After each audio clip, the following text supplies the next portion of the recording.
Hi everyone, and welcome to lecture 2 of chapter 3. This is the second lecture of chapter 3, and what we're going to be focusing on today are calculations with chemical formulas and equations.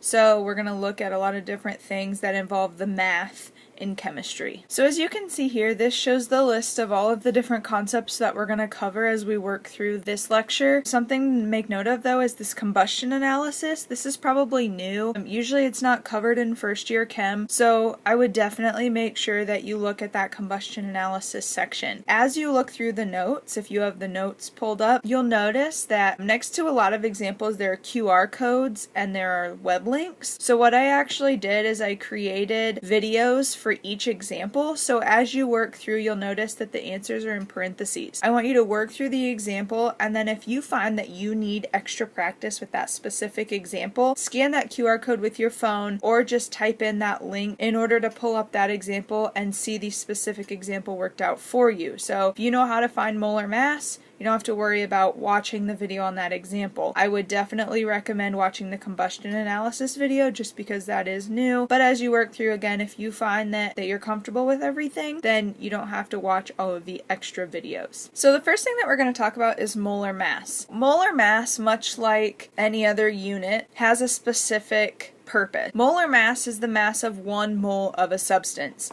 1 mole is like a dozen, right? It's just a value. So a dozen is always 12. 1 mole is always 6.022 times 10 to the 23rd particles, right? So even though the value of 1 mole is the same, the mass is different. Okay, so 1 mole of magnesium is going to have a different mass than 1 mole of carbon. This is where molar mass comes into play. So molar mass is the number that we find on the periodic table. So you have to make sure you always want your periodic table handy. So whether it's in the front of your binder, front of your notebook, however you want to do that, always make sure your periodic table is handy. The molar mass of an element is the atomic weight from the periodic table. If it's diatomic, multiply it by 2. So with molar mass, it is numerically equal to the formula weight for an ionic compound or the molecular weight for molecular or covalent compounds. So a formula weight is the sum of all of the atomic weights of the chemical in the formula. Okay, so formula weight, it is significant in terms of the numbers for the formula, and it's measured in AMUs, which is atomic mass units. Typically, we'll just assume, molar mass, grams per mole, numbers you find on the periodic table. And so it's called formula weight for ionic compounds, molecular weight if it is the atomic weights for atoms in a molecule. So ionic compound based on the crystal lattice, molecular compound is based on the covalent compound. Even though they're technically measured in atomic mass units, they'll be the same as the number of the molar mass, which is grams per mole. And whenever we calculate molar mass, we always use the units grams per mole. So the reason that moles are so important is because they provide a bridge for us to use to go from the microscopic scale to the real world scale, which is what we use, right? So normally we use grams. That's kind of a real world use of moles, but a lot of times chemists are concerned on what is at the molecular level, which is why we use atoms and molecules. So moles allow us to go from one thing to another. So to get from grams to moles, we use molar mass. To go from moles to formula units or atoms or molecules,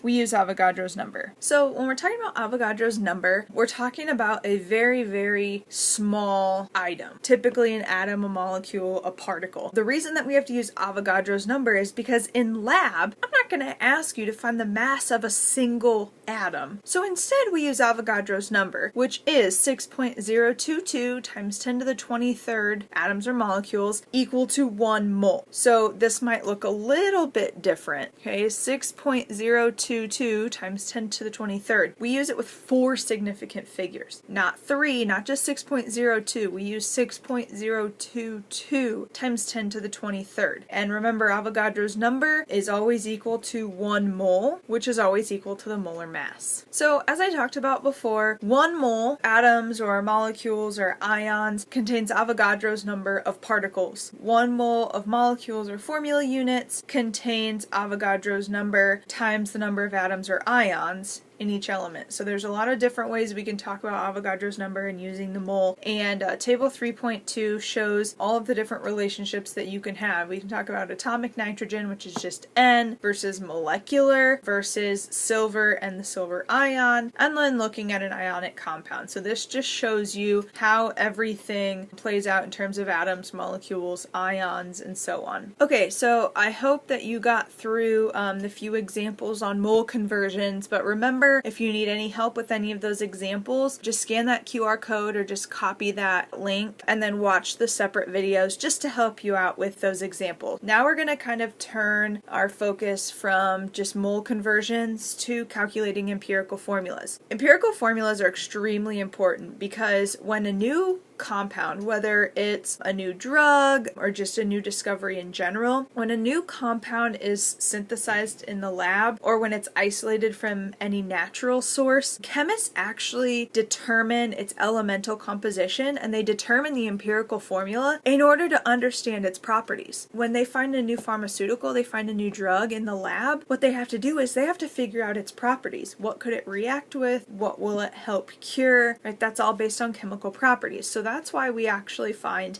empirical formulas. If you remember from last year, the empirical formula represents the simplest or the smallest whole number ratio of elements in a compound. And what we're going to do is focus on how to determine the empirical formula, and then we're going to use it to find the molecular. So first we're going to start with the empirical formula. This is very mathematical, kind of a step-by-step process, and you actually have this visual to help you out. But what you're going to do is, the first thing you're going to do is either in the lab, you're going to find the number of grams or the percent of each element in the compound. Now, typically, if it's a word problem, you'll be given this information. But what you'll do is find one of these by just breaking down the compound into its elements or building the compound from the elements. So the first thing we need to do is we need to have the data. We need to either have mass or we need to have percents. So the second thing that we're going to do once we have the data, we have to determine the number of moles of each element in the compound. So we have our grams, now we have to go to moles. Remember, if you're ever stuck and you're given a mass, go to moles. That's going to help you out. Just remember, when in doubt, go to moles. And so to get to moles, you use dimensional analysis with the masses from the periodic table, but specifically just of the element. So if it's nitrogen, you're just doing a single N. Just go to moles. Okay, once we've gone to moles, now we have to find the simplest ratio of the moles of each element. So what we have to do is we have to take all of the mole values and divide it by the smallest number. That's going to give us ratios. These answers that we get are actually the subscripts. We take our smallest value of moles, divide all of our mole values by that small number. Those are our subscripts. So when we're finding the number of moles and when we're dividing and trying to find the subscripts, if the value is within 0.05, we can round, right? So if it's within 0.05, we can round down to the whole number. The thing that's really, really important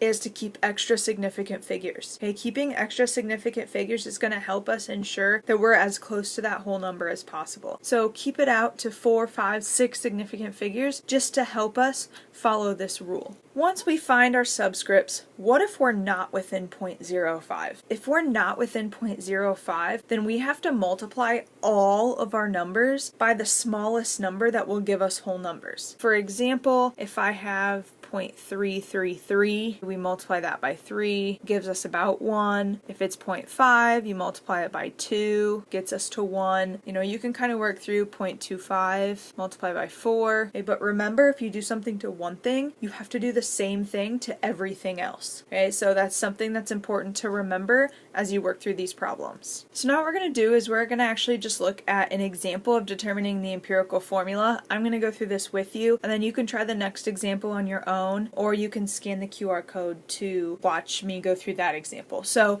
this first example, you have the compound that's para-aminobenzoic acid, which on sunscreen bottles is labeled PABA, is composed of carbon, hydrogen, nitrogen, and oxygen, and you're given the percents. Then it says find the empirical formula. First thing, notice what you have. You have these percents. They all should add up to 100. So if you're given percents, just to make your life so much easier, assume you have 100 grams. Okay, because if you have 100 grams, 61.31% is 61.31 grams. You can convert your percents directly into grams just to simplify your life and make everything so much easier. So now, if we assume that we have 100 grams of PABA, we have 61.31 grams of carbon, 5.14 grams of hydrogen, about 10 grams of nitrogen, about 23 grams of oxygen. We have our masses that we need. First thing to do, convert to moles. So we use the molar mass from the periodic table and convert it to moles. Notice I left it out to 4 significant figures for our value of moles. Okay, so there are a number of moles. Now, in order to find the ratio, we have to divide by the smallest number. Well, the smallest number is this 0.7288. So we have to divide everything else by that smallest number. Okay, so notice when we divide everything by 0.7288, we get our values, which are subscripts. Okay, we get 7.005. Notice that's within the 0.05 rule, so we're going to round it to 7, 6.996, which also rounds to 7, 1, and 2. Okay, you always should have one of them that equals 1, because you're dividing the smallest one by itself. Now that we have each of these values, these are our subscripts. So because those are our subscripts, our empirical formula is going to be C7H7NO2. Now you might be looking at this saying, well, how do I know what goes first, what goes second? Just put it in the order that you were given in the problem. Okay, the problem gave you carbon, then hydrogen, then nitrogen, then oxygen. Just put it in that order. This is your empirical formula. It's your simplest whole number ratio. The subscripts cannot be reduced anymore. So you guys have an example that looks like this in your notes. And it's asking you to find the empirical formula of a hydrate that is 28.5% water. What we have to do first is we have to look and see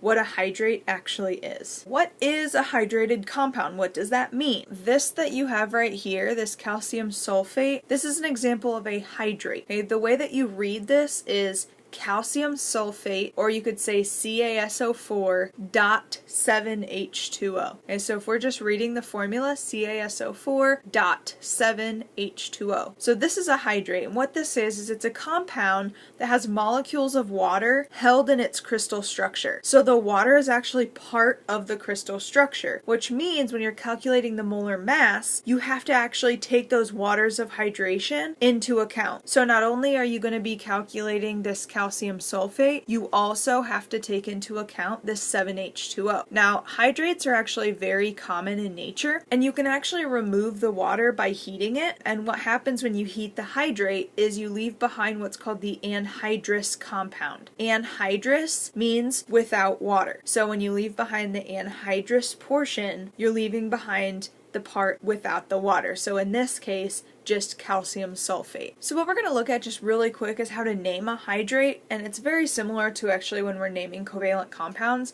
but all you have to actually do is just tack the name on to the end to tell us how many waters we have surrounding this ionic compound. So the following is going to be tacked on based on how many waters. So if you have 1, it's mono, 2 is di, and then we go tri, tetra, penta, hexa, hepta, octa, nona, and deca. These are all of the different prefixes. Now you might notice this deca, okay? It's the same as DECA. It just kind of depends on the source that you use. But if we look at the example from previous slide, CaSO4.7H2O would be named calcium sulfate heptahydrate. What that tells us is we have calcium sulfate surrounded by 7 water molecules. So if you want to go through this example of finding the empirical formula of a hydrate, you can actually scan this QR code, or you can copy this link. This is actually a colleague of mine completing this exact example, and so she actually goes through this for you, and you'll notice it's very similar to the empirical formulas that we've been doing before, except now you're just focusing on the anhydrous portion and the waters. Okay, so we just looked at empirical formulas, which are the simplest whole number ratios. Now what we're going to do is we're going to look at the molecular formula, which tells us the actual number of atoms in in a molecule or in a compound. So this represents the actual number of elements in a compound. And the molecular formula is actually a multiple of the empirical. What we do is we find the empirical formula, find the molar mass of that empirical formula, and determine how much bigger is the molecular. Okay, so here's an example of determining the molecular formula. So I've actually already given you the empirical formula in this example. I tell you that the empirical formula was found to be CH. Okay, that's the lowest whole number ratio. The compound has a molar mass of 78 grams per mole. What is the molecular formula? So the first thing we have to do is figure out how much bigger is the actual compound compared to the empirical formula. So what you do is just divide the two masses. So what we did here is we took the actual mass and divided it by the mass of the empirical formula. The molar mass of the empirical formula is 13, 12 from carbon, 1 from hydrogen. So if you do 78 divided by 13, you find that it's actually 6 times bigger. So what that means is your molecular formula, you're just going to multiply by 6. So you're going to multiply, you're going to have 6 carbons, you're going to have 6 hydrogen. So your molecular formula is C6H6. Okay, so going along with empirical molecular formula, we're going to look at something that's probably a little new that's called combustion analysis. So combustion analysis is actually a very common technique that's used in order to find the formula of an unknown hydrocarbon. By hydrocarbon, typically what I mean is anything that contains carbon and hydrogen. Typically fuel, gasoline, octane, that's a hydrocarbon. So if scientists have some hydrocarbon that they don't know the empirical or the molecular formula for, they use what's called combustion analysis. Now combustion analysis, you can see in this example, requires a fuel, okay, which is typically your hydrocarbon, oxygen, and heat. So it's combustion because you're taking a hydrocarbon and you're adding oxygen to it. What you do is you actually force oxygen through the sample, and that's what actually happens in this chamber. You actually force oxygen through the sample and you combust it and you get H2O and CO2, and you have these absorbers. So what you do is you find the mass before, you find the mass after, and that actually helps you determine the empirical formula. These compounds that contain C, H, and sometimes O are going to be analyzed like this. And what we do is we determine carbon from CO2. Carbon has nowhere else to go except for into that carbon dioxide. The hydrogen is determined from the mass of the water, okay? Because again, the hydrogen has nowhere else to go besides in the water. And then the oxygen is actually determined by the difference between the carbon, the hydrogen, and the overall mass sample. As we go through these examples, you might find that you want to work through another one on your own. I highly recommend doing is reading 3.5 in your text, which is actually page 101, because that actually goes through combustion analysis and it goes through some examples that will help you out. So compounds that contain other elements besides carbon, hydrogen, and oxygen actually can be analyzed in ways that are very similar to combustion analysis, and that's actually what helps scientists determine the empirical and the molecular formula of those compounds. And so what you guys are actually going to do now is go through the combustion analysis example. Again, if you need extra practice or if you need help going through the example, please watch the extra video because I actually go through that example kind of step by step. And then there is an additional video in which it's someone, I just found this video online, just an extra example, but going through a different problem. Again, just so you can see the steps to go through as you're working through combustion analysis problems. I cannot stress enough, make sure you know how to do these problems. Okay, so now on to percent composition. You can find the percent composition by just thinking of taking the part, dividing it by the whole. Percent of an element, you're going to take the mass of the element that's in the compound. So if you have 2 carbons, you multiply carbon by 2, and you divide it by the molar mass of the compound. What you're doing is you're taking the part, dividing it by the whole, multiplying it by 100. That's how you're going to find percent composition. And the reason that we can do this is because of the law of constant composition, right? We have to have that same ratio, and that's what allows us to go through these percent composition problems. So again, try to work through the following examples, taking a look at the specific videos if you need them.